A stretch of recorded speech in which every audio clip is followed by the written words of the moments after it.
Are you having trouble walking after ACL reconstruction surgery?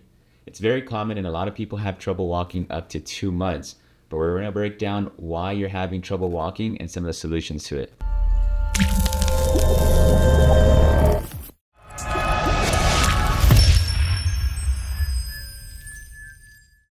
My name is Dr. Marco Lopez, Doctor of Physical Therapy and Certified Strength and Conditioning Specialist and co-founder of the Basketball Doctors.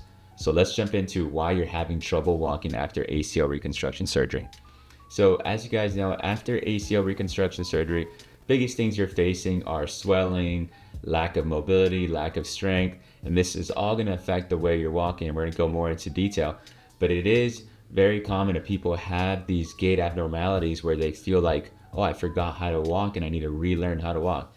But we're going to break it down into key components which you need to be focusing on in order for you to walk back normal again. All right, guys, let's jump into the mobility aspect in regards to getting back your walking after ACL surgery. So big things with the mobility, we're actually going to look at 3 parts of the body. So we're going to look at the hip, the knee, and the ankle. So obviously we'll start at the knee just because it's ACL reconstruction surgery, but you also have to look above and below. But with the knee specifically, in order for you to regain your walking, you want to get to at least 90 degrees of bending knee flexion, meaning your ability to bend your knee has to be at least to 90 degrees, because if you can't, you won't be able to clear your foot off the ground, because when you're walking, you bend your knee and your foot has to clear it off the ground. If you have less than that, you'll find ways to go around it, meaning like circumduction, you move your leg out to the side or do other variations. But that's for the flexion. For the extension, we want to get our knee fully straight, 0 degrees. When we get our knees fully straight, 0 degrees, that's going to allow us to stand on one leg and allow us to progress forward. If we don't have that 0 degrees of knee extension, it's going to affect the way when we're walking, we're not going to have that good stride length, and we're going to have that little limp with our knees bent, and that's going to give us some knee pain in the front down the line. And these are minimum. You want to get to the base of this. Obviously, you want way more, but that's the knee. At the ankle, we want to have 0 degrees of dorsiflexion. So we want just the ability for the ankle to bend, because the ankle has to bend in order when we're walking to try to get that big stride length. So when we're extending with our legs behind us, if we don't have good dorsiflexion range of motion, our heel's going to come off early and we're going to be pushing off our toe too much. So we want to make sure we have our heel down on the ground as we're extending our leg, and that's going to allow us to get that proper smooth stride length. Also, whenever we're going to hit the ground, we hit with our heel, then our toe comes. If we don't have good dorsiflexion range of motion, we won't be able to hit with our heel and then push off our toe when we're starting with our walking. At the hip, we want to get to that hip extension. So meaning we want our ability to hip to go backwards. In order for us to extend backwards, we want to get to at least 5 to 10 degrees.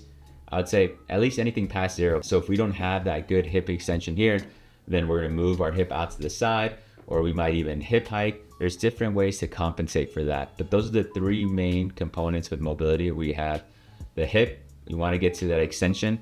The ankle, we want to get to that dorsiflexion. At the knee, we want to be able to extend our knee to that 0 degrees and also bend our knee to 90 degrees. All right, guys, so we talked about the mobility aspect. Then we have to also talk about the strength aspect. So there's 2 big muscles that we got to work on, and it's the quad muscle and the calf muscle. The quad muscle is going to be important whenever we're standing on one leg in order to progress forward. If we have the mobility, but we don't have the quad strength, our knee's not going to be straight when we're walking. So quad strength is important to help get that knee straight whenever we're staying on one leg and progressing to the other leg. The calf muscle is also huge, the gastroc, because that's going to allow us to eccentrically control us as we're moving forward. If not, we just come off our heel pretty fast. So calf and quad muscles are huge whenever we're progressing from one leg to 2 legs.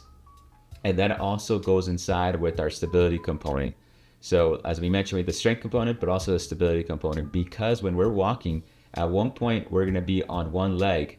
And when we're on one leg, we want to make sure, 1, we have the right balance. We feel comfortable, stabilized in that position. We also have the good glute strength, because if we don't have good glute strength and we're on one leg, then our trunk might move sideways to compensate. So we got to make sure our glute strength's there, our core strength's there, because we might rotate sideways, like I mentioned, or you might just feel unbalanced whenever you're on one leg. That's why we have that strength and stability control has to be very important whenever we're progressing from one leg to the other leg. And that's going to be huge whenever we're walking in order to get off the crutches and be able to walk with that normal gait pattern. All right, guys, so now that we have the strength and mobility aspect of it, the last one is relearning how to walk. You'll be surprised how after ACL surgery or after any big knee surgery, but specifically ACL surgery, you almost forget how to walk because there's a point that you're not really walking normal. And some people think it's normal, but they compensate because the body's great at compensating. So we have to do tasks to really relearn how to walk. And that's what we do with people when we work on with them online or in person after ACL surgery.